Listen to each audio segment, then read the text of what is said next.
this last week's we've had some blue skies. We have. We've had some blue skies. We've had some sun. It's been nice. It's weird. I don't know about you. I've gotten outside quite a bit. I have not. No, but I have noticed. But being on the outside times in those spaces, yes, it's chilly. It's been real cold. It's real chilly. It's been real cold. There's nothing holding in the warmth from the previous day. Nothing. You know? Not a bit. I did get out and walk the dogs. Yes, I did. Oh, yeah. Nice. Nice. And that was a sunny day too. It's been, I get to work, and I sit in my car, and then I wait till the very last minute that I have to, typically. Yes. And then I'm like, I gotta crack the door, and then I feel it, and I'm like, oh, it's gonna be that's a cold day. Open. Welcome to the show. Bourbon. Belts. Blockbusters. You are listening to the Triple B Podcast.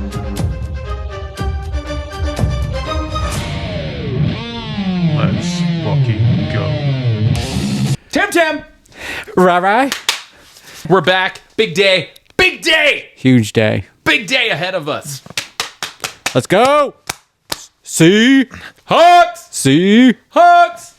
Go Hawks. Dude. Fuck yeah. But before we get to that, yeah, we gotta get drinking. Yeah. There's booze that needs to be drunked. And what we have here is another cocktail of the week. We're back at it again, and we have a doozy. Yes, we do. And I have a slight surprise for you with it. Oh. It's oddly enough something that we slightly talked about before the show started. So, what we're doing here, we have the Lion's Tail. This is a obviously bourbon cocktail. Kind of a play off an old fashioned in a way. It's got, some similar ingredients, and then it's got a little pizzazz to it, right? Yes, it does. Pizzazz. And this happens to be the cocktail that Matt Raywalt on the interview episode that we did with him. This is the one that he answered as like just what's his kind of favorite bourbon cocktail. Yeah. And he, we were like, that sounds good. We gotta try it. Yeah. All right. Well, oddly enough, we have tried it. We did. And so I was right. You started to talk about it. I was like, I'm not saying anything. We're going to talk about it on the episode. Yes, because once I like opened, because I knew it was in the book. Yeah. Right? Because we both have the same bourbon book. I knew it was in the book. And I was like, I swear to God, I did this one. Mm-hmm. And I was looking at it, and I saw the picture of it, and I was like, I know I did. So I actually went into our Google Drive, and I just typed in Lion's Tail. Sure as shit. Episode 32. Damn. Okay. So episode 32. So this is a redo. I believe this is the first time we're redoing a cocktail. Yeah.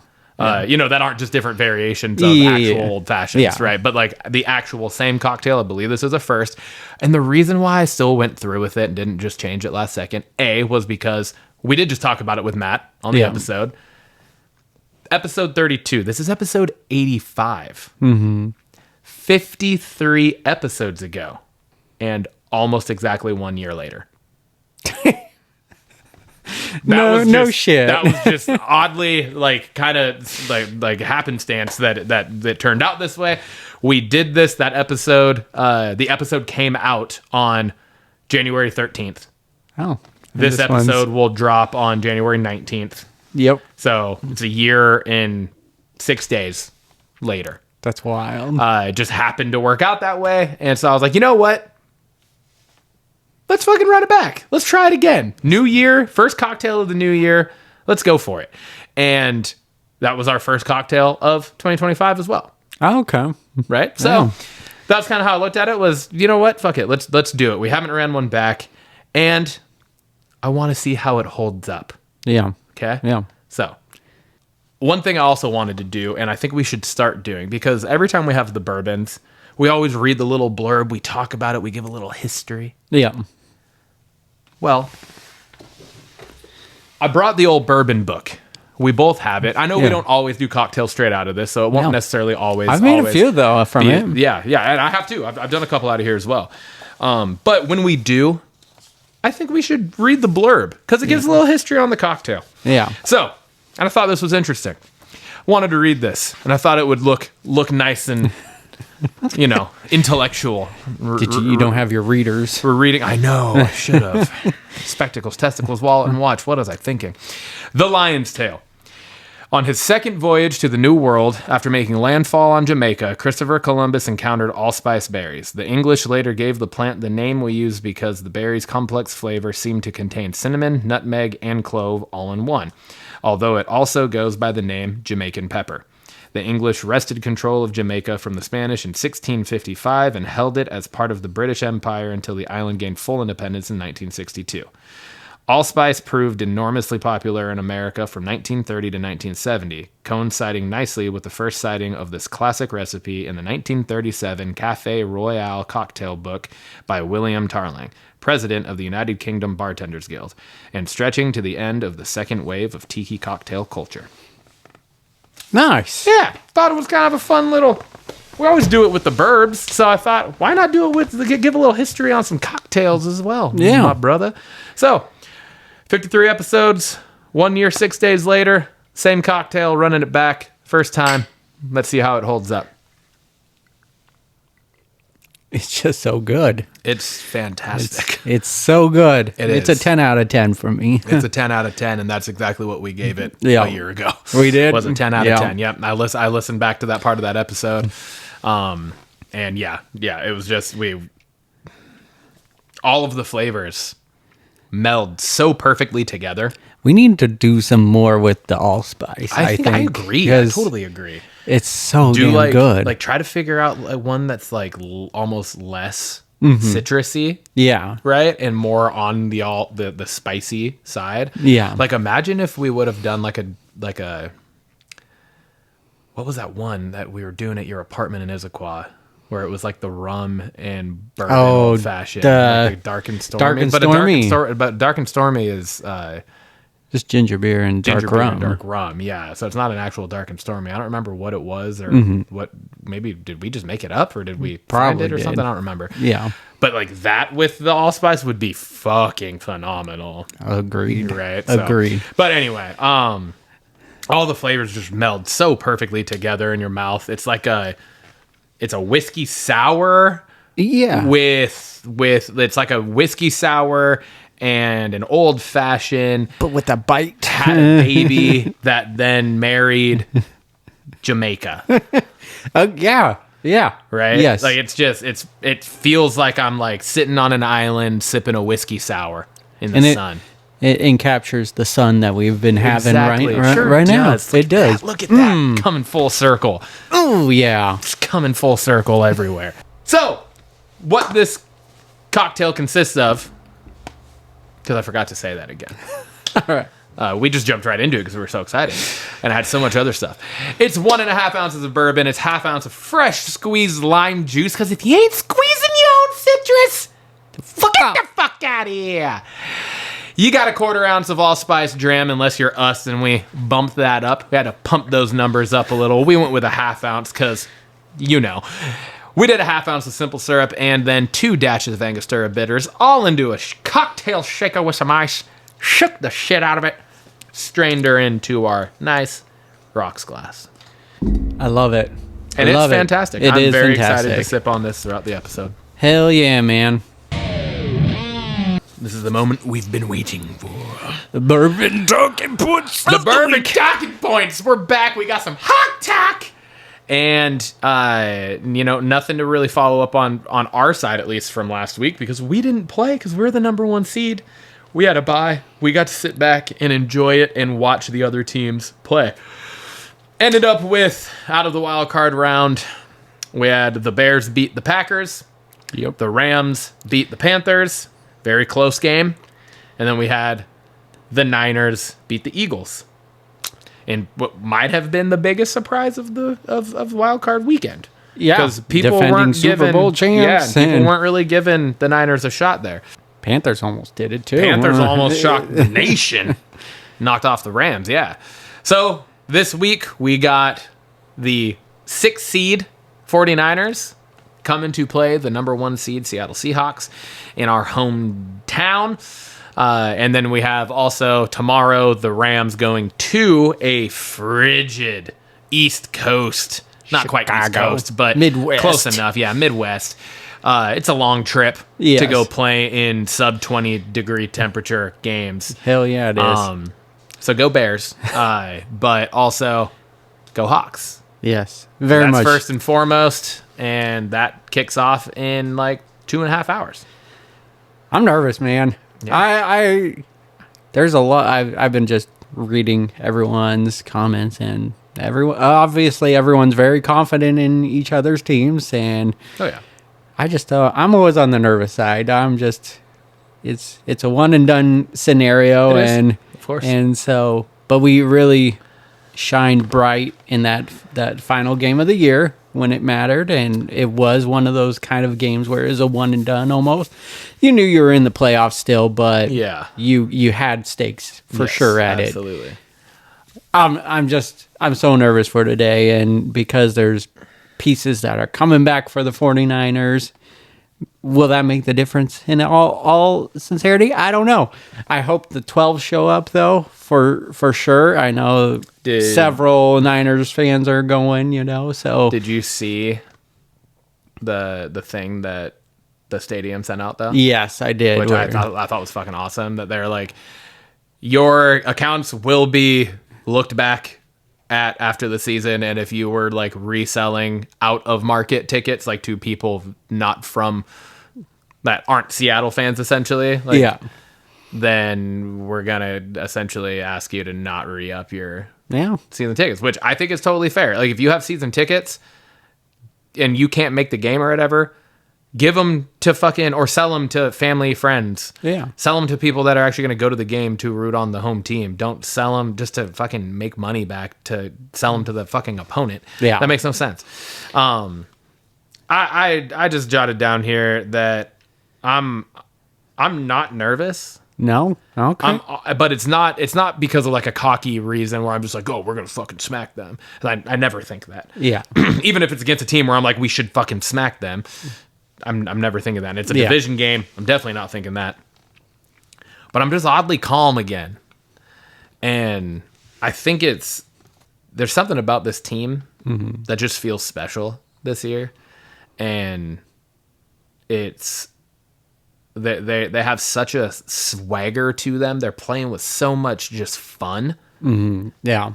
And that's something we haven't seen in Seattle in over a decade. Yeah. Right? Like the last time was when we made the Super Bowl the second year in a row. Yeah.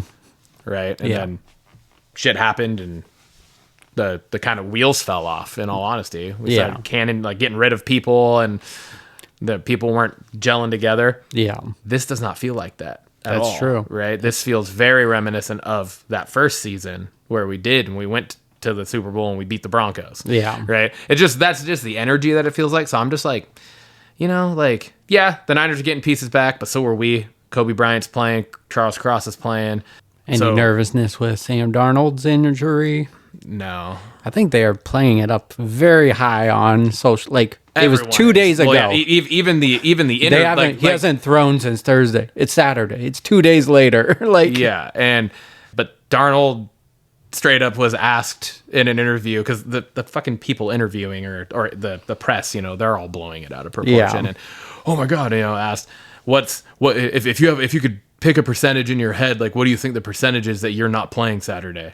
And he was like, very little. Like pretty close to 0. Like just straight up, he was like, I just felt something, and it's on his left side too, which bodes better for us because he's not a lefty at all. No, he's right. Yeah, he's right-handed. Yeah. He said it's on his left side, so it's like, okay.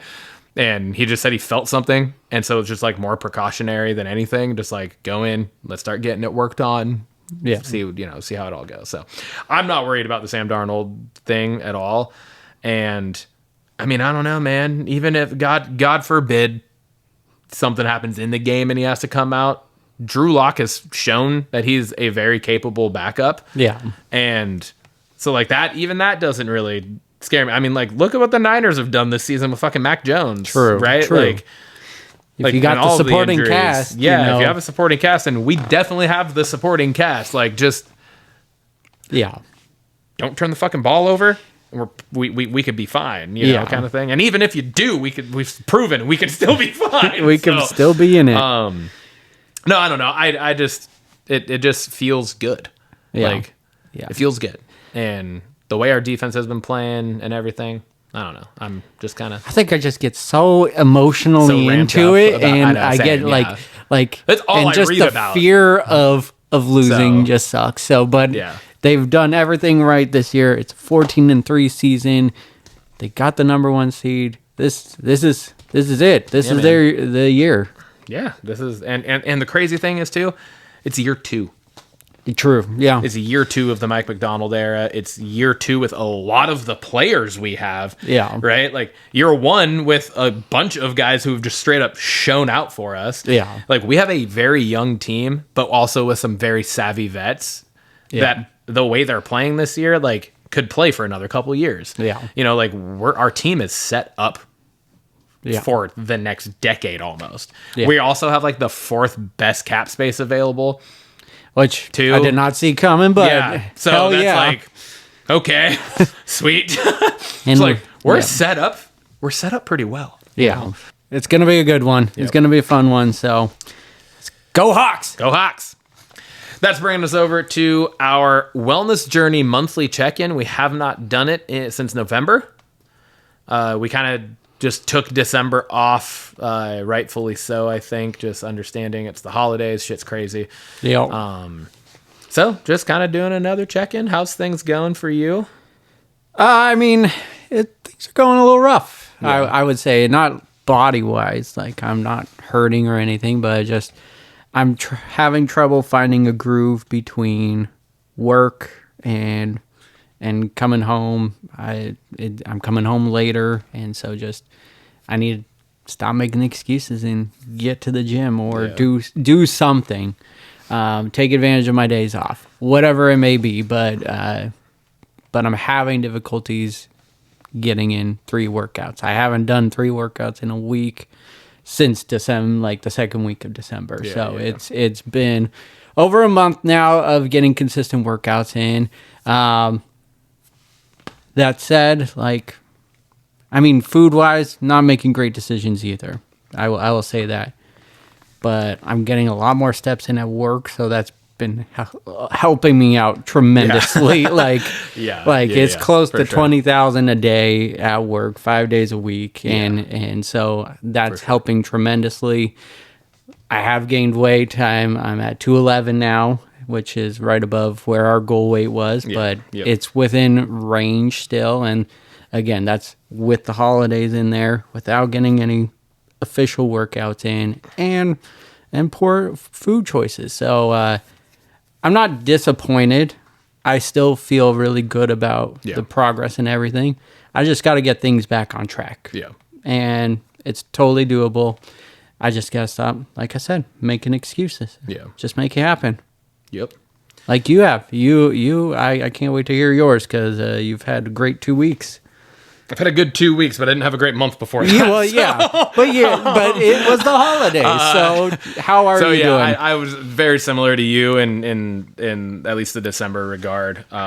Just not great, not terrible food choices. Like I wasn't like the fucking holidays the year or 2 years before, like when we first had Lainey, where like we were baking at our house like every other day because we were just home with the baby and it was holidays. We didn't have anything else to do. So I was like, I wasn't like terrible, but I there's definitely been food choices that are like I'm living life. You know, I'm not gonna just not. But starting the new year, I got back on track all around. Got back to counting, for the most part, counting calories pretty consistently.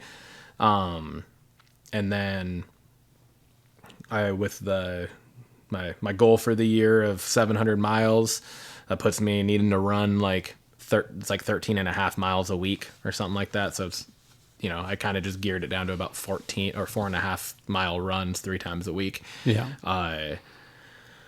And I've been killing it there. I ran 4.75, 5 and 5 last week, and then I ran 6, 5 and 5 this week. So I've ran 30.75 miles in the 2 weeks so far.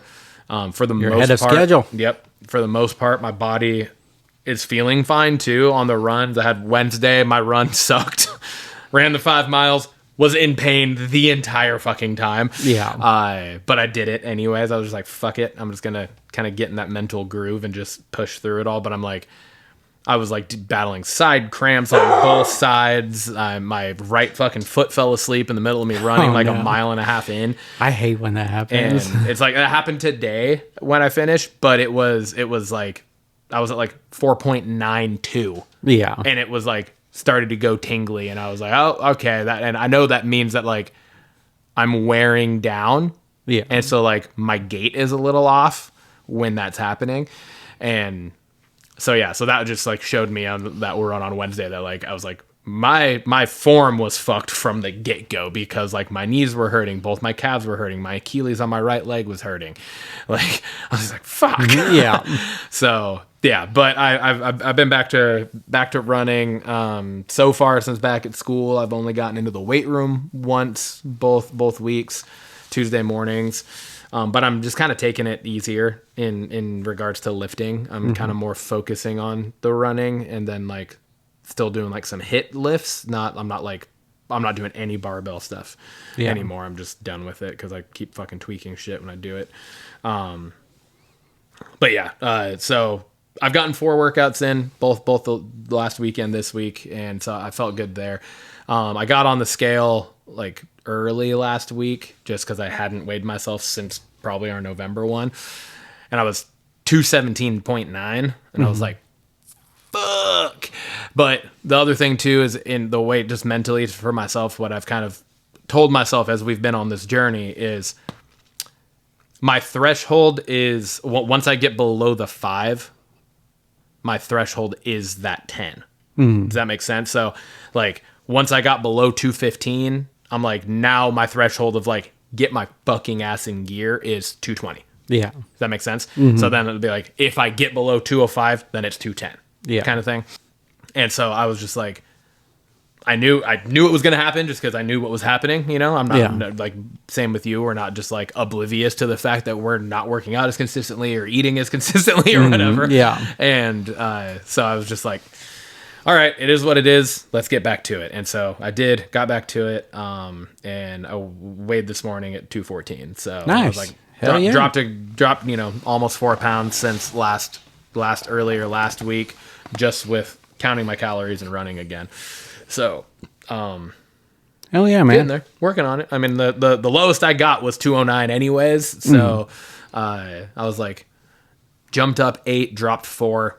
I'm up 5, or almost 9, I guess. Jumped up almost 9, dropped 4. So I'm up 5 pounds from where the goal was. But I'm like, shit fluctuates so much too that I'm like, I'm not too worried about it. I'm just gonna keep doing my thing, and I'm not disappointed at all. man. I mean, we got to enjoy the holidays. Yeah, There's no exactly. pressure And that's on it. the point of what we're doing, right? Yeah. Like it isn't. We're not doing this so super strict and like killing ourselves to do it. Yeah. It's we're human, and this is just kind of where it is. And just the fact that we're doing this and holding each other accountable weekly, and even if there are the weeks where either of us are kind of falling short on the workouts, it's still in your mind. Yeah. You're acknowledging it. We're thinking about it. We're mindful about all of it. And that's I think that's the important part. That's how the success continues. So bringing us on over to belts. Ding, ding, ding, ding. Timmy, what do you want to talk about, my dog? Monday Night Raw. That's what I want to talk about. Not allowed. I got to talk about it. So let's talk about it. I watched it. Unlike you last year. No, I'm just kidding. Told you I'm not listening. You got to listen. Gonna talk about Javon Evans. I'm singing his praises again, and I know we've been singing them, but bro is so good. He is amazing. His match with Bravo was really really good. The guy just does magic in the ring. It's just effortless to him, and It's crazy. like what's nice about it though is it's not always clean. Like you can see some botches, but like not enough. Botch isn't the word. No, though. It's like a slight misstep or something, but right? you don't see it. Just gels. Yes, exactly, and because I think he is that good, Yeah. right? To where he can have those moments, but he like somehow corrects them in the moment. Yes, right. yeah. Like, oh shit, missed that. Here's this, boom, and it makes you forget about it. Yeah. You're like, oh fuck. yeah. So And I just thought it was a fun segment Yeah. because he had the odds stacked again. He had two others on the outside of the ring, going after him, and he was evading him, and it was just a fun segment. yeah, and the leap from the security gate over all of it to just land, get right in the ring, and just roll straight out and get away was fucking awesome. it was awesome. Do you think he could be this generation's Jeff Hardy? Because I think fuck. I mean, to a point, yeah. I think it would be more like the son of a Jeff Hardy, Shelton Benjamin. yeah.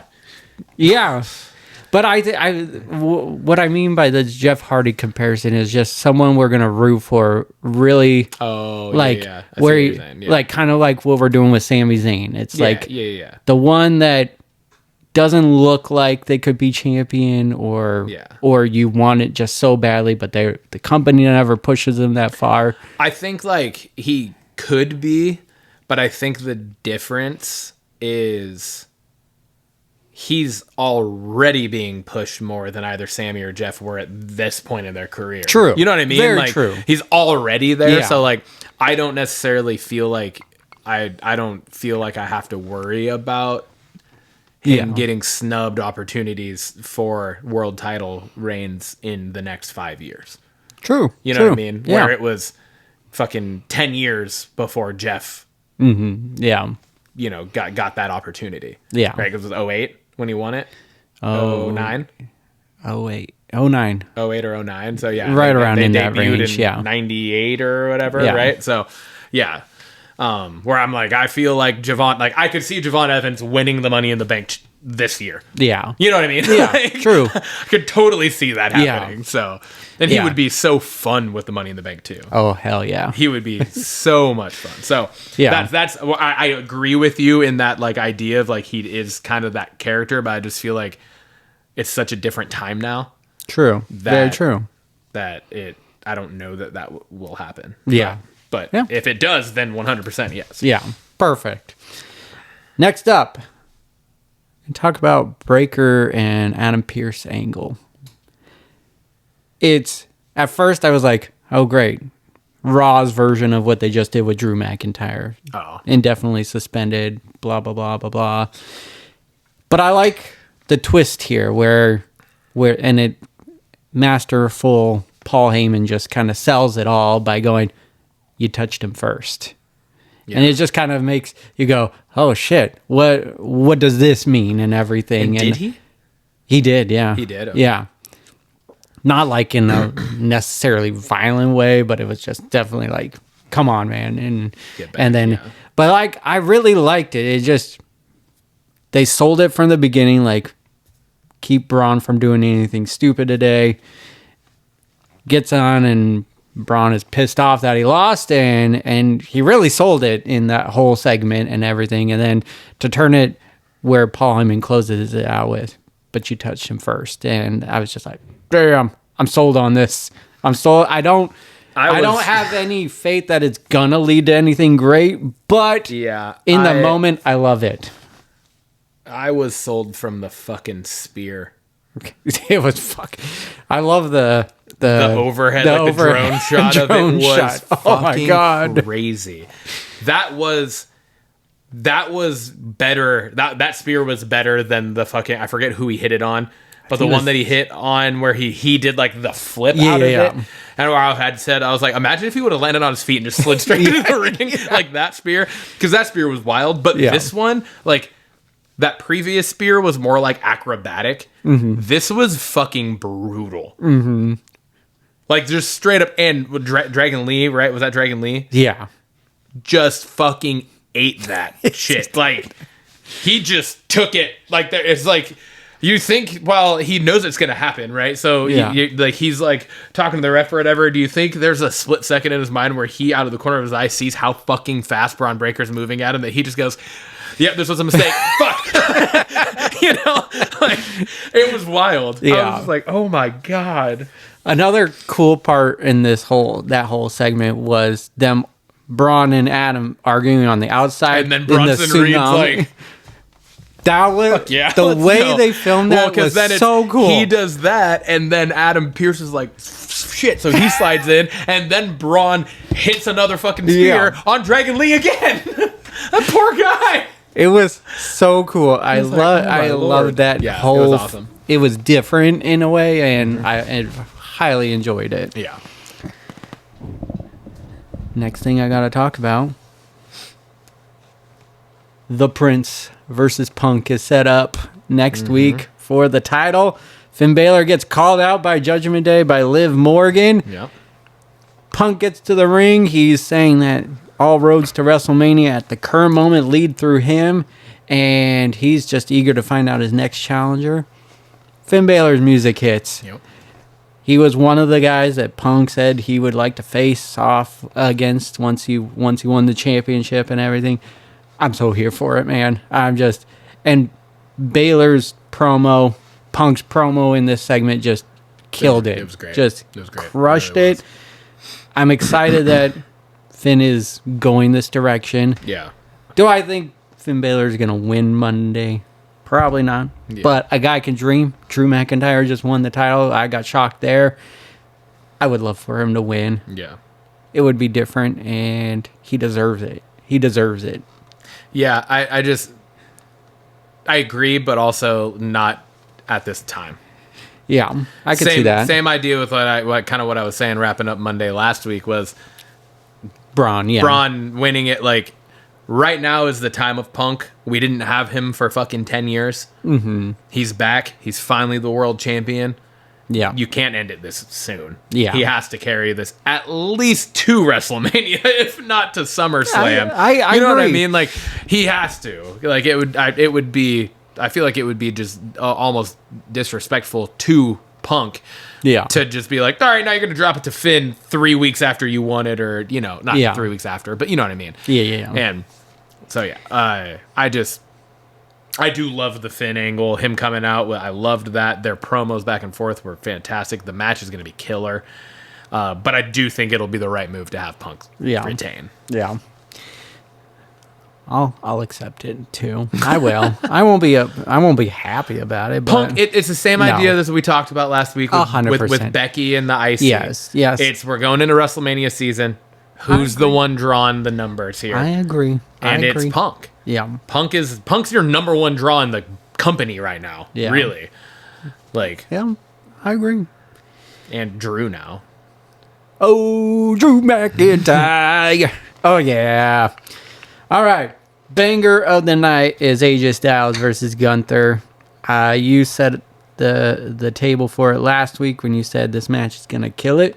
It did not disappoint. Not at all. And it was very good. It was so good. And I just love the twist to the ending of the match where Gunther used some ring savvy. He taps out, but where the ref can't see it, convinces AJ enough to let go, and then low blows. Low mid hold, low blows. Which and is just continuing to drive this like absolute top-notch heel. Yes. After the John Cena retire, and then just the cocky just jackassery that he has put on since, leading into this feud, and then the way he ends up beating AJ is like overly disrespectful, right? Yeah. Like, it just continuing to play. It was just a masterclass. The match was killer. I thought this was a great follow-up to us being worried about what's next. That said, my worry is still there. Like, what is next to keep this monster heel going and everything? I mean, with the way that ended, I don't feel like this is over. No, for sure. So this is continuing for sure. Yeah, I don't know. But that at least gives him some guidance to keep a heel run going versus where New Day did nothing, with it. Yeah. So loved Different it. Calibers. Absolutely loved everything about that. Yeah. Moving over to SmackDown, Carmelo Hayes versus Leon Slater. So good. He's only 21 years old. I knew, like, as soon as I saw him come out, I was like, this is going to be fucking crazy. And goddamn, was it. It didn't disappoint. I didn't go what would have been, 3 or 4 weeks in a row of making Carmelo the banger of the night. But because, I mean, the match was, match-wise, that was the banger of the night, match-wise. But I had to give flowers where flowers were due elsewhere when it comes to that. But just the fucking the skill in that fucking ring is insane, dude. The athletic, like, I want a triple threat match with Javon Evans now. With those two and Javon Evans in a triple threat match for the U.S. Like, bring Javon Evans to SmackDown. Fuck this. Send Trick Williams to Raw. Swap those two, because that's what we need. That is what we need. I mean, they're like, it's like breathtaking to watch them do some of the shit that they do. And like right at the end of that match when Melo won, the way Leon Slater's back looked. I don't remember at what point in the match he did something where his back scraped or grated on something, but his back looked fucked up. His back looked like hamburger meat, dude. I was like, what happened to his back? But I mean, he's like diving over the corner turnbuckle to the outside, like anything could happen at any point. So it's like you see welts and bumps and bruises, you're like, that could have come from anywhere. No kidding. But they're just they're so good. Yeah, that match really killed it. What I like, what's going on with Carmelo is he's got a nagging injury that he's selling throughout his matches too. So I'm sure that's just going to continue to play on throughout his matches and just kind of show how resilient he is and everything, on top of how good he's in the ring. Just to build off of last week where we were singing his praises about Charles, and then to this week and everything. So just absolutely loved it. It was great. Would love to see more Leon Slater. I know he's TNA's, but we got that partnership. Is he still the X Division? Yeah. I have one negative from last night, and I would have ignored it, but they double fucked. They double fucked up here. They are absolutely shitting on The Miz and Chelsea Green. Oh, yeah. Just absolutely shitting on two of the best heel characters that exist in the company. Just absolutely shitting on that. And I know, I get it, as heels, they're expected to take some of these things. But The Miz feels like a fucking joke. Yeah. No, he hasn't been taken seriously in any sort of anything. No. For a long time. Was completely snubbed during the fucking Cena retirement tour, who was a huge feud of Cena's in the past. Gets put in this fucking match against Orton and has to come out and attack him beforehand and then still ends up losing, which obviously I'm rooting for Orton in that anyways. Yeah. But I wish it wouldn't have been... It shouldn't have been those two. It shouldn't have been those two. Like, in all honesty, it should have been like Orton and Trick Williams. Hear me out here, because I know, like, you love Trick Williams. I do. But I feel like it should have been Orton and Trick Williams with Orton going over, and The Miz and Matt Cardona with The Miz going over. Mm-hmm. That would have made more sense to me. I think you take Priest out of it and put Miz in it. Keep Trick in it. Scratch what I said. I kind of forgot about that whole portion of it for obvious reasons, because it was Damian fucking Priest for Solo Sikoa. But But I Yes. agree with you that Yes. it should not. But The Miz in that match instead of Priest, that would have made this match absolutely fucking like fire. yeah, Because you would have had two true heels I was and two true faces. I was curious as to what was going on because I was like, 'Cause now it's it's a like fatal 4-way. Trick but now Willie's they got the three. only heel. Yeah, now. we got 3 faces to 1 heel, and I was curious about how that was going to go. I was like, Yeah. oh, Solo's going to win, but no. And then with Chelsea Green, man, I'm hoping with Chelsea Green, this sets like her losing and everything is just setting her up for the next step for the women's. Rumble Money what would it be? The Rumble Money in the Bank or the Chamber?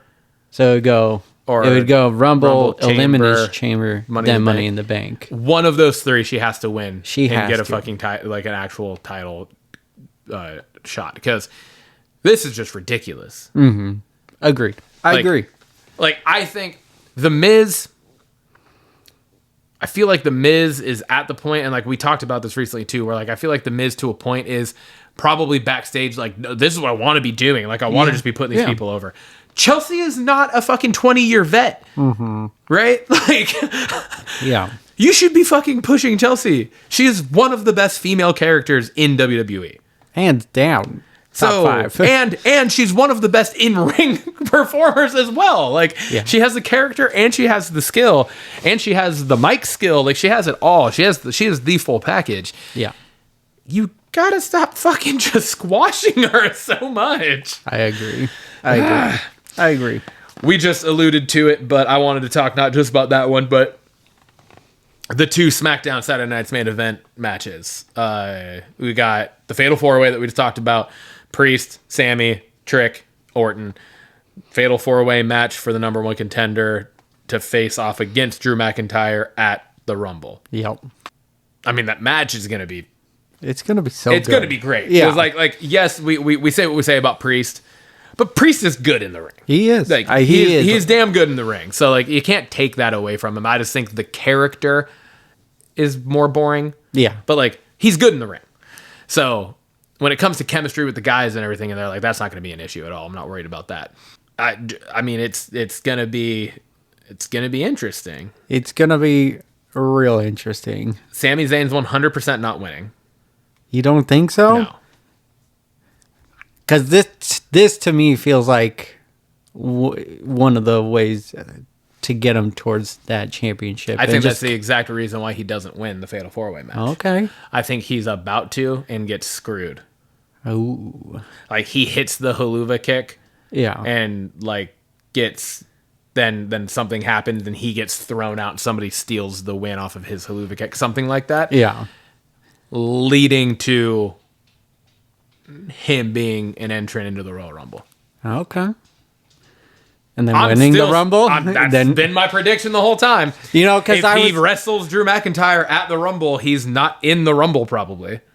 Because I would love for him to go against Drew, lose the title, but then go on to win the Rumble. Oh, like that would be get cool entered, too. That and could just be cool too. Just show his I just kind of will to go off towards the that assumption title. that like but if he's wrestling in a title match, chances are no. he probably isn't because like they don't do that very often.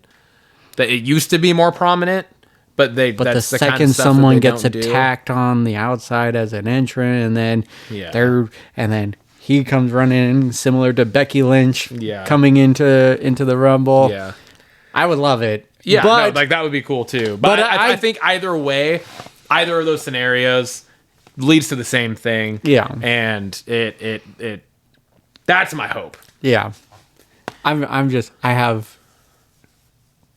have no guess of where anything is going right now, which is wild. Yeah. And I remember saying this last year too, but this even feels way different this year, I feel like. Yeah. Water, they have not... think so far, I agree with you. Granted, we were saying that about WrestleMania in like fucking March. Yeah.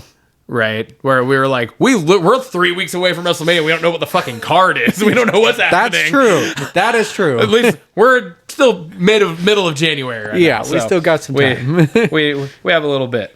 And then the other match there is Cody versus Jacob in a grudge match. I just don't have to spend a lot of time on that, but that's going to be fucking killer. It really is. That's going to be so good. Have we seen Jacob and Cody in a one-on-one match?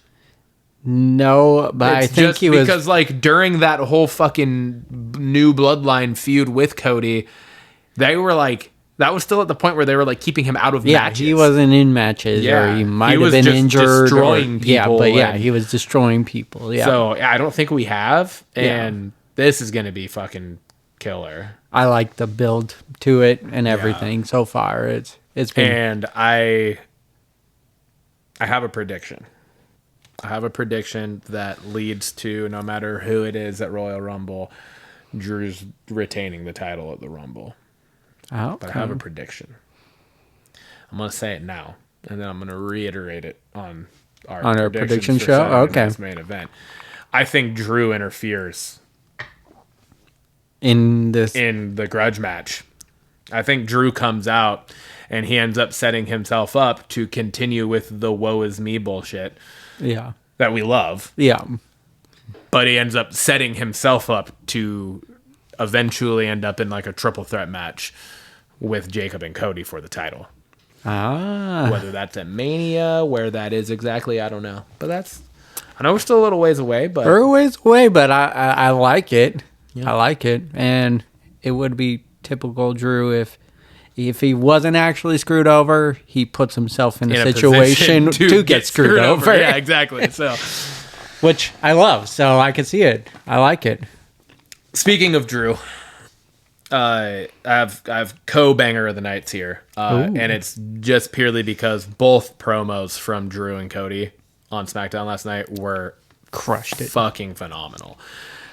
Drew's the whole coming out and says, "Screw you" to the entire fan base, and he's like, "There's one person I should be thanking, or whatever, and that's me." Yeah. And it just continues to play into it. He is one of the best heel characters ever. Yeah. In all honesty, yeah. So and so believable. Yeah. And then Cody's promo to come out and give no excuses. Yeah. That was this is the thing I really liked about it. No excuses. He wasn't saying anything about, well, I got screwed over, but he just said, all right, you said no rematches? Fine. I'm going to do this the old-fashioned way. I am the first entry into the men's 2026 Royal Rumble. Yeah. And he talked about the history, and he talked about the fact that Stone Cold's the only one that's ever won 3, and Cody's won 2, and all this, and then talking about then he pulls up like the old school wrestling talk, like the inside wrestling talk, talking about receipts coming to Jacob and saying how he's a veteran in this industry, and knowing that he knows what this means, and that there's a receipt coming. It was a masterclass. It was. To be able to change the crowd around too. Like it wasn't like loud boos, but like the crowd wasn't into Cody, and they were just trying to, push Drew over what he had to say, which rightfully so. But to just flip a switch, literally for him to say what he said, and then the crowd be like, "Oh shit, we're in." Yep. Right. Like it was literally so that good. Quick It was so good, and I had to give him props because we've shat on him for his yelling, Cody Wine baby, basically. Yeah. And to be able to do that, was fire. So loved it. It was awesome. Loved it. Belt question of the week. I pose this. With AJ Styles nearing the end, let's do what we did with Cena. Pick 3 matches you'd love to see before he calls it a career. We're going to go back and forth on this, so you go first. I'm going in order of like lowest hype to the most hype for me. Okay. Sami Zayn. I like it. I just think it would be an incredible match. Yep. Right. I don't think it would be like I don't know that there would necessarily be moments in the match that you're like, what the fuck did they just do? but it would just be a fucking killer match. Yeah, I agree. I think both of them have that persona where they're not going to be put down easily, and so it would just be a lot of near finishes and near falls and just like dragging themselves around the ring by the end of it. Like that would be the kind of like Iron Man match would be like good for that kind of thing. I like it. God, I keep somehow scooting back. Mine, and I'll go in the same order as you, kind of just least hype to most. Finn Balor, they faced off each other, but they got the story there, and they tear down the house every time they are in the ring, and we haven't had it nearly enough in WWE. So I want to see Finn Balor versus AJ Styles. Yeah, I like that. That would be fantastic as well. Yeah. My next one is more of a legacy kind of thing here. Chris Jericho. Ooh, yes. I like There's it. a lot of rumbles that he could be making his way back to the WWE sometime this year. I don't know. I just feel like I know like they're both in the twilights of their careers. Mm-hmm. Would it be as good of a match as it could have been in 2003? No. But it would still be fucking awesome to see AJ Styles versus Chris Jericho. Two agree. very similar style wrestlers. Yeah. I just think it would be awesome. Yeah. And they're almost like essentially like the same kind of character, like brought up in different companies though, which I agree. I like it. That was not on my list. That's not on. I like it. Yeah. Next up for me is just to help rub a new up-and-comer, and it's Trick Williams. I think those two can put on a show. The athleticism between the two is just off the charts, and you get a cocky heel in the form of Trick Williams versus AJ Styles, who can back it up in the ring. I think the match would tear it down. Yeah. Yeah. He was one that did definitely cross my mind going through, the Rolodex of possible options. It's hard to pick three. I regretted saying just three. It is. My final one is because of the things that would happen in this match, because AJ, yes, while in the twilight of his career, is still like fucking prime AJ Styles. Like he hasn't lost a step. No. Like he still is competing. It's like Ray. Like they're both just still so fucking good. Mm-hmm. And it's Mello. It was a toss between. That's a match where it would be like, I feel like every other move would be like, what the fuck did we just see? You'd see like a phenomenal forearm attempt into the fucking, what is it, the first 48 or whatever, with the code breaker, right? Like that would be such a dope fucking counter for that. Yeah. Oh my Lord. God. Ooh, he was close to making this list. It was between Trick and him, and I'm glad you put him on the list. My final one is CM Punk. I talked about it AJ last week, I think, right? Or the week before? The week before, where I just, who do we want to win the Rumble? And I said, that's right. AJ Styles would make the perfect one because it's coming towards the end, and Punk being champion, I think the match could just tear down the house too. So yeah.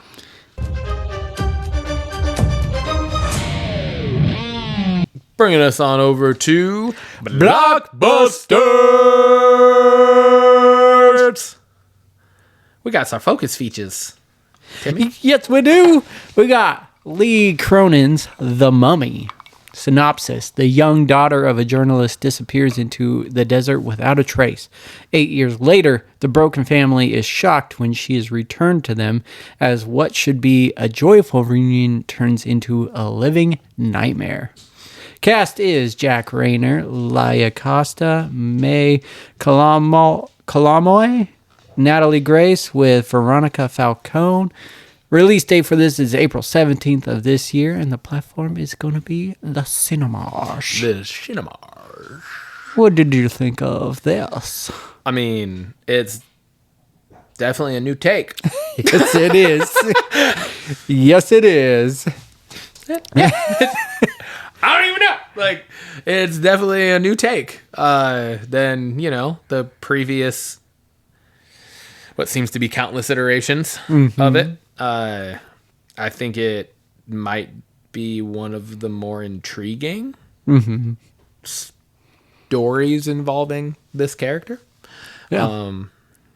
Yeah, I'm definitely going to watch it. Yeah, I mean, when I saw the word The Mummy, when it appeared, I was just like, oh, just another Mummy movie. I didn't get it confused with the upcoming Brendan Fraser one. I was like, this does not look like that. They really took it to a dark place. But I was like, all right, let's see what it's about. And I was pleasantly surprised. Again, just the anxiety of the trailer with the picture camera noise or whatever was just snapping throughout. It did it very well, or keeps you on the edge of your seat and just creepy little things. And then to close it out with a bug crawling out and then the eyes opening was just fuck. Yeah. I'm just unsettling. Yeah, unsettling. It's a good way to, I think, describe that. Yeah. Yeah. I do appreciate a new take on this, so I'm excited for it. Same. James Wan's behind part of this, so can't go wrong there. Nope. Yeah. We have The Bluff. The synopsis for this is large. In the film, Ursel Bloody Mary Bodden thought she had escaped her violent past as a pirate, finding peace in the Cayman Islands with her loving husband, T.H., their son Isaac, and her sister-in-law Elizabeth. But when her notorious former captain, Connor, arrives seeking revenge, Ursel's world is torn apart. Forced to confront the demons she's tried to bury, Ursel is thrust back into a deadly game of secrets and survival. Armed with lethal swordsmanship, cunning traps, and a fierce will to protect those she loves, she wages a brutal war against Connor's merciless crew. Ursel's fight to save her family becomes a journey of redemption as she reclaims her power and embraces the warrior she once was. The cast of this is the two only ones that I really recognize the names of for the most part were Priyanka Chopra Jonas and Karl Urban. The release date will be February 25th of this year, and it will be out exclusively on Prime Video. I'm glad I did not read the synopsis, and I was like, why is the ex trying to kill her and the family? And it's not the ex, it was the captain. Yeah, it's the captain. But this is a violent Pirates of the Caribbean is essentially what this is. What it seems like, yeah. We got Elizabeth Taylor just being kick-ass in this, and then Davy Jones, any of the villains, coming after her. So, I kind of thought the same thing when I was first watching the trailer because I didn't read it either. But then I was hearing him say "Give me what's mine" or whatever. So then when I read Captain, I was like, oh, yeah. So there's some history that they're gonna get into here where she obviously took some treasure or something and then escaped and went and started a new life kind of thing and got herself out. And that's where he's out for revenge. Karl Urban just fits a villain role so perfectly. But this visually looked really cool. Yeah. I thought it looked really cool. Kind of had a red tone to it, kind of in a way like a deserty, sandy red, clay red kind of vibe to it. And just the fucking brutality I was like, oh, let's fucking go. Yeah. This looks great. Yeah. It kind of reminds me, it's like a pirate's pirate version of Smoking Aces or something like that, or even a much more high intensity, but kind of like a Sin City kind of style is to a point. Kind of is kind of how what I was feeling. So. Yeah, man. I don't know. Looks good. I'm excited for it. It definitely looks good. In the news. What's in the news? What do we got? New stuff. Well, new thing. My source really fell through, so we did not get a full-on trailer for Scream, but we did get a new quick. We got a teaser. Legacy trailer. Yes. Yeah. And sure did. I got to talk about it because I actually just really appreciate it for what it was. We got it opening with the old school footage, opening, we got the phone ringing, the phone on ringing, multiple different, and then like, multiple different ways, and then just throughout like the whole franchise of the phone ringing and people's reaction and picking it up. Yep. Yeah, And then we get, the words across every killer has led to this. I don't know if that's going to play into this, but from everything that they talked about cast-wise, it kind of plays up to... Yeah, well, and then you hear his voice say something along the lines of, I don't remember it verbatim, but it was something along the lines of, like, I've been waiting a long time for this, or something like that, on the phone to Sydney. So it's like they're definitely playing into the idea that this is definitely somebody from the past. Yes. This isn't a new Ghostface, Yeah. or if it is, it's somebody from a past movie that is a new Ghostface or something. Is how they're playing it. At least, making it seem. And then we don't get a lot of new scenes from this teaser, but we do get a psych ward of some sort with some art on the wall, and I'm just so pumped for this and everything. And then the way they close it is you got Scream in the old font that they used for the first film, and then they like slash and it shows the 7, and then it's the new font. I thought was really well done, but they haven't done a lot of promotion for this movie, at least from my perspective, other than they've released one TV ad, this teaser, and then the full-on trailer, and I just hope that everyone's as pumped as I am to go see it, and that they're doing enough promotion for people to go see it. Yeah, for sure. Yeah. It's bringing us on over to the fourth, and from what we have at least been made aware of, seems like the final teaser trailer before the potential first full trailer for Doomsday that is supposedly rumored to be dropping during the Super Bowl. And yeah, it was the Fantastic Four and the Wakandans, right? So this is where we get to see essentially the Fantastic Four at the end of Thunderbolts. We saw them, coming into Earth 616. Yeah. And apparently, at least this trailer makes it seem like, they ended up landing in Wakanda. Yeah. And I think it was interesting because the other three had very clear themes. To an extent, or at least the first two definitely had themes, and then I think the X-Men one, to a point, kind of played into it in the way that we talked about last week because it was Scott Summers, and there are the child connections with that ties, as well. yeah. But then also, the X-Men are Charles Xavier's kids. True. Right? True. That was one thing we didn't talk about last week. Yeah. With this, I was kind of like, this isn't really... Yeah. It didn't have the same vibe. It didn't have the same full feel, but I still really liked it. Mm-hmm. And I think the reason for that is because then I started to really think about it. I'm like, okay, well, the Fantastic Four, they're the first ones that we saw with the kid relation to Doom. True. Right? He took Franklin. Yeah. The Wakandans, at the end of Black Panther 2, who did we see? Yeah, we saw the kiddo. Yeah, we saw Black Panther's child. Yeah. Right? So I'm like, there are connections here. There are definitely still these running things. So yeah. I don't know. I really enjoyed this, though. I thought it was very interesting to see Ben Grimm and I always forget how to say his name, M'Baka, something like that. Yeah. Interacting. I thought it was cool. Yeah, this one had humor I am king too. of Wakanda, and he goes, "I'm Ben Grimm." of whatever street in New York. Whatever street in New York. I was like, okay, that's perfect because they're not losing that. Yeah. Right. Yeah. And so I thought that was great because the other three that we've seen so far have been very emotionally charged and very serious. And I do like your take on it where it's like all kid related, but there's something. But with this one, I forget what it is, but it's like maybe Steve Rogers was like, it's like the life cycle of life where it's birth, life, Scott Summers showing pain, like maybe death, and then afterlife, with it being, Shuri walking in, Black Panther dying. So true. there's some kind of theme to There it, is definitely a obviously. theme. I think But I really like what you've said and about it. where my like end game here didn't mean for that to play, but it kind of did. I in my mind with the kid theme is there some way Doom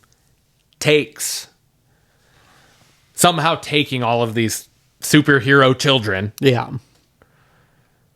leads to the whole battle world thing of Secret Wars. Yeah. Right? Like he's holding these kids hostage, and now he's like gonna like make all of the families of like the families and or groups of all these people fight it out on Battle World in Secret Wars.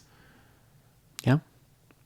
As like the winner gets their kid kind of thing. Like how does that work out? You know? Yeah. I don't know. That's just kind of like I like it. at a very entry level thought process there. That's kind of where my mind immediately goes to. So a lot of these just feel like end credit scenes too. Yeah, and it's they totally do. It gets you hyped. So Yeah. I can't say enough good things. yeah. Alrighty, that also now brings us to This Is Not a Test.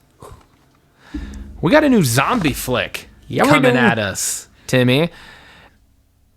And boy, this one looks like a doozy. It does. It really does. I was kind of skeptical at first when I read what it was. I was like, another bunch of teens locked in a school, because that IP has happened a few times, right? But then I think the difference, at least in the things that I remember or have seen, is in the trailer for this, it shows them be like, we have to get the fuck out of here. And now now it's like them figuring that out. And I was like, ooh, I like that. I feel like that's a new take, at least for me, from the ones I've seen. I feel like most of the other ones with it being kids in a school that like they're just surviving in the school kind of thing. Yeah. This is like, oh no, this isn't good. We need to get out. And they do. And then that's what it seems like a portion of the movie is going to be, is them trying to figure out where the fuck to go and how to get there. Yeah. And I love zombie movies, man. I'm a softie for them. I just love zombie stuff. I don't know why. It just... I'm joining you with it. I have a great appreciation for them. Yeah, I really enjoy them. Lindsay does not. She does not like the noises that zombies make. Yeah, I creepy. think that's part of what I like. Yeah, I know. We were just talking about noises, like that sound, and that's part of the big fears. It's just that sense of it. I wish they would make a vinyl of just zombie sounds, and I would put it on. Oh God! When I leave for work, so that Do when you Lindsay want to wakes be up, married still? so when Lindsay wakes up, gotcha. Should have seen the look on your face. I might have to make that in the trailer just so she can see it. She'd be like, "Fuck you." But no, it does look like it doesn't feel like the same kind of zombie movie. It doesn't look like it's going to be like cheesy either. No. Like this actually looks like it was. At first, like, I was like, "Oh, maybe." Yeah. But then, as it played out, I was like, "Oh, it's actually kind of. It looks kind of legit. Like it looks like it could actually be solid." So. Yeah, I agree. And finally, that brings us to The Burbs. The Burbs, not to be confused with the Burbs. Not the Burb, but the Burbs, like the suburban area. Yes. I hadn't seen anything about this, never read anything about it, had no idea this existed. I just happened to stumble across the trailer on the old YouTubes, and I was posting one of the videos this week, and I was like, "Oh shit, that looks fucking good!" Yeah, it does. Holy crap! And this is a show. Yeah. Do you remember what platform? I forget. Peacock. The Cock Stream. The Cock Stream. Love it. Lady and her family, they move into a new house. And it's a suburban... Safest place on earth, basically the way they're selling it in the trailer. Yeah. It's a white neighborhood. Yep. And we got Keke Palmer is moving in with her husband and new baby. Yep. And they are not. And then things start to go a little awry, it seems like. And she's like, she starts noticing, she's like, people in this town are fucking weird. Like, she pretty much outright says that in the trailer, which I loved. But it ends up, it looks like it's gonna be like a haunted house kind of thriller, whodunit mystery show. Yeah. Right? Because the whole thing was kind of centered on that house, and then like multiple scenes of them like trying to get in. The whole, are we breaking and entering? Oh, from a legal standpoint, we are entering an unlocked house. It's not breaking and entering. So like, it looks like there's gonna be funny. There's gonna be a little scary. There's gonna be serious. There's gonna be emotion. Like, it looks like it's gonna kind of have a combo of all of it. Yeah. I am very excited for this. I think it looks great. It looks great. Keke Palmer is wonderful. Hell yeah. But this is like a remake, or like there's the movie The Burbs with Tom Hanks in it from the 80s, and I have not seen that, and so that's something I'm gonna have to visit on. Yeah, no idea. I didn't even know that. I believe that's what I read, is that this is like based off that, or like it's like a reboot of it in a show form. Yeah.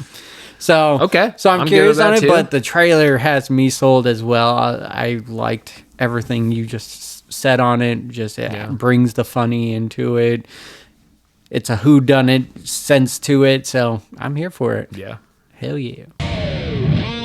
That brings us to our special segment of the week this week. We have our small screen sampler, where we revisit a show that we have talked about on here before in a previous episode. For this month's edition was the word I was going for, but yes, of small screen sampler, we picked His and Hers. This was my focus feature from a few weeks ago. You texted me hyped 2 weeks ago or whatever, like, yo, for small screen sampler, it comes out next week, we should watch this. And I said, absolutely. And yes, I have been watching it. Me too. I'm 3 episodes in. I'm 1.5 episodes in. Yeah. What do you think? I'm enjoying it so far. I really am. Is it quite to the level I thought it was going to be? Maybe not as much, but I'm still very, very interested in the acting in it. It's great. The one thing that I do like about it, but it's kind of a weird take, is I don't like either of the main characters, the Tessa Thompson, the John Bernthal. Oh, really? They're both bad people. Yeah. And I don't know which one to root for, but the whole mystery of what's going on just has me so intrigued, and I love those kind of things. And it's beautifully shot. I like just the little pieces that are coming together of everyone could have taken who murdered this person. Yeah. And that's I think that's why I do really like it, and I'm fully in on it, is because of that, where it's like they keep showing like the little flashback pieces of like things, but those are all like, you're leading the witness. Yeah. Right? Because it's like, I'm like, okay, well, that's obviously not what actually the thing is. Yep. And they keep finding little, you're 1.5. If I say the word cemetery. No. Nothing? Okay, then moving on. Because like I'm essentially twice as far ahead of you now, so I don't want to say anything. But there are just certain things that keep happening where you're just like, fuck. and because there is all these little pieces and things that are happening, and you're like, well, fuck, this bitch could have done it. That dude could have done it. Well, he's an asshole. That totally could have been him. And you just have no idea. And I'm 3 episodes in, and I still am like, I love it. Yeah, I love so like we talk about it all the time. We love a whodunit. Yeah, we love a murder mystery, and this has so many extra layers to it. Yeah, given everything, and a lot of layers to it. A lot of layers. I thought the trailer had me going one way, and then how it's playing out so far, I'm like, what the fuck? Yeah. So, hell yeah, man. We lost Lindsay on it though. Oh, we did. There's again. I don't want to like give anything that you haven't seen away. Have they broached the subject of why the 2 main people aren't together? No. Okay. Then yeah. Okay. There's Lindsay was like, if they cover a topic again, I can't watch it. Gotcha. And I was like, fuck. I was like, all right, well, I'm watching it. I'm not waiting. Yeah. Make your choice. If you got to get up and walk out, get up and walk out. I'm watching it. So. Hell yeah. Yes. Great show. Highly recommend it. It is on Netflix right now. And like I said, I'm only episode and a half, but fully invested. Just I watched it too late and I was falling asleep towards the end. So Gotcha. if it was any earlier, I'd probably binge through the whole thing. Yeah. So how many episodes is it? 6. It's 6 episodes. I know it's a limited series. Yeah, or limited series. So yeah. 6 episodes. Okay. Yep. So, Blockbusters question of the week. We've talked about a lot of projects, such as Frankenstein, Robin Hood, and most recently, The Mummy. What is your take on going to certain IPs over mummies. and over again? I like the question. It's a good question. It's stuff that we've kind of like we've covered, but not like in depth and not specifically in like asking how do we feel about it. Yeah. I think it really depends on just what the IP is, right? It's to use a couple of those. I think the monsters versus characters, they've been used so many times since the fucking 20s or 30s, whenever the fuck they first started. Like the first Mummy is 1932. Yeah, right. Yeah. And that's like, yes, the IPs, when you're talking about IP, you're for the most part, you're usually referring to like a live action, or not live action, but you're talking about like a movie or show type thing. Yeah. Right. But with those characters, there's so many books and comics and all sorts of stuff. Like, it's been so done. Yeah. That I feel like they've all been done so many times with a very, very small amount of them actually working. Mm-hmm.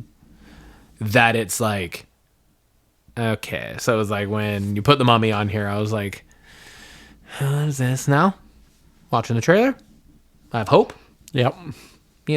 But there was also some Tom hope Cruise's. with Tom Cruise's. Yeah. And then we know how that turned out. So I don't know. I like I said, I think it really just depends on what the IP is. And I feel like with like that specific set of IP, like maybe a decent hiatus would be a good thing. Yeah. Like, stay away from it for 20 fucking years and then let's come back to it.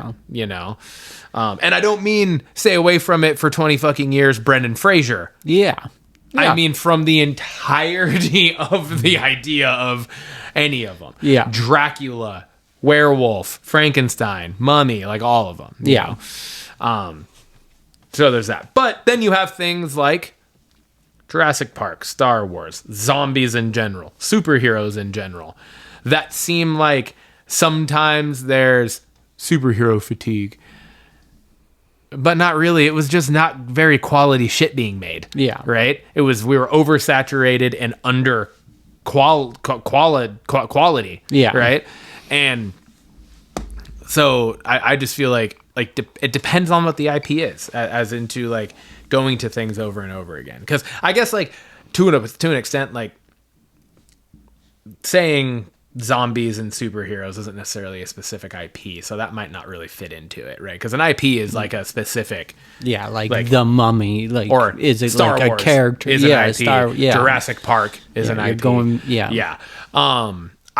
So those might not fully fit it, but I mean, I feel like Marvel is an IP. Yeah. Right? In and of itself. I don't think it's just like Iron Man is an IP and Thor is. It's like the Marvel umbrella is essentially the IP, right? So zombies might not fully fit in there, but I just feel like zombies are also one where people commonly are like, oh, fucking another zombie movie. Yeah. And then you and me are over here like, but yeah, I feel like it doesn't seem like they really ever grow old on fans, like the fans that actually enjoy them. Yeah. And so, yeah, I just really think it's a case by case situation. But I agree with you on that. I think it does. There is a case for it to happen, and maybe not. So like, if it's a follow up to a stinker, like, then by all means, like, let's put a good taste in your mouth. So like, like The Last Mummy was not good. It was that Tom Cruise movie. So, and then the way you present it, like, like you just said, it's all been done basically to everything, but this Mummy does look fresh. Like it doesn't. It's not the same story, but has that IP in it. So I guess to me, it matters on how you're going to present it to us, and I think the timing is crucial there. You shouldn't just be having it over and over and over again. Like it dilutes it too much and everything. Well, and then you have things like Friday the 13th that I think did end up for a little while kind of running its course, where people were just kind of like, right? Like they did that one reboot in like the early 2010s or whatever it was. 2009, yeah, 2009, and it didn't. I enjoyed it. I thought it was good. I know I think you it's did one too. of the best ones. Yeah, but like it flopped. Yeah, right. Like nobody liked it, or I get what so you're saying. we haven't gotten anything else from that. Yeah. Until Camp Crystal Lake, the TV, the series that they're putting out sometime in the next year or two. But then you have Scream, where we're getting fucking Scream 7 out this year.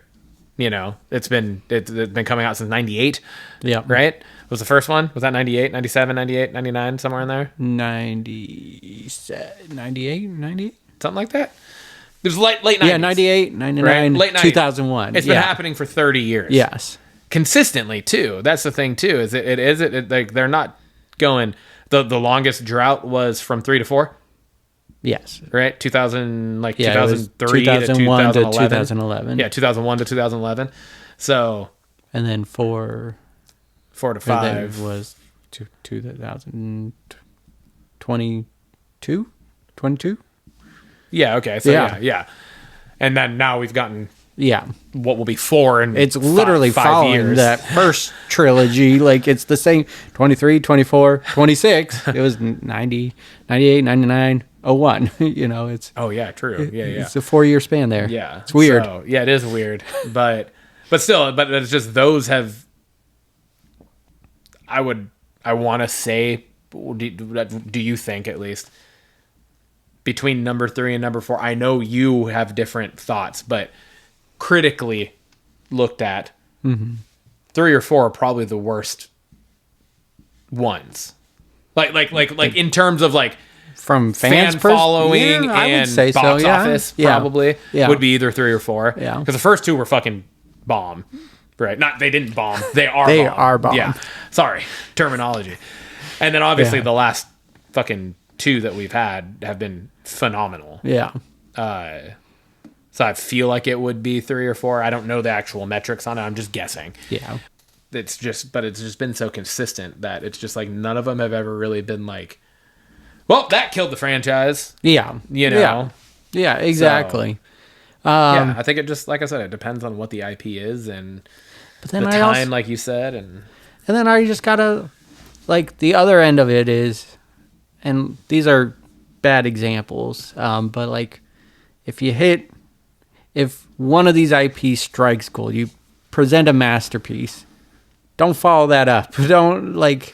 You got to give that a lot of time before you go back to the well. Don't you think? I think it depends, right?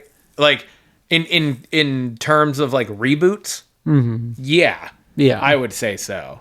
But in terms of putting a new take, I'm saying like if like say this Robin Hood movie that's about to come out, and I have no idea what their plans are with it, but just like say it comes out and their hope in the higher ups is that it's like gonna spawn a franchise. Yeah, I think that's different. Yeah, that's true. Right? Yes. Where like if it fucking just blows the brakes off of everything that it comes out against, and it's like one of the best movies of the fucking year or whatever, and they like have the story written out to be able to do multiple. That Robin Hood one might be a bad take just because it's like old man Robin Hood, right? But still, it's if you have those situations, but I mean, we literally just had 2 Frankenstein movies come out, or we had the Netflix one, and then we have The Bride with Christian Bale, coming out, which they're both Frankenstein fucking IPs, right? And we have this Mummy, and now the Brendan Fraser Mummy 4 has been announced, right? Yeah. So it's like now you have 2 mummies of different takes. Yeah. We're going to end up with the Batman 2, and then we're going to have the Brave and the Bold from the DCU, Yeah. which is going to have a Batman from the DCU, right? Like, Yeah. that's where I think it does get watered down, and you're just like, what's happening? Yeah. But if it's truly like you like re-hit it on IP and it blows up and you create a franchise off that IP, Yeah, that's I think that's fine. Fair. So, yeah, that's a good question, though. Yeah, I like it. Good discussion. Well, man, episode 85. Cheers. We really clanged those together. Good thing they're sturdy whiskey glasses.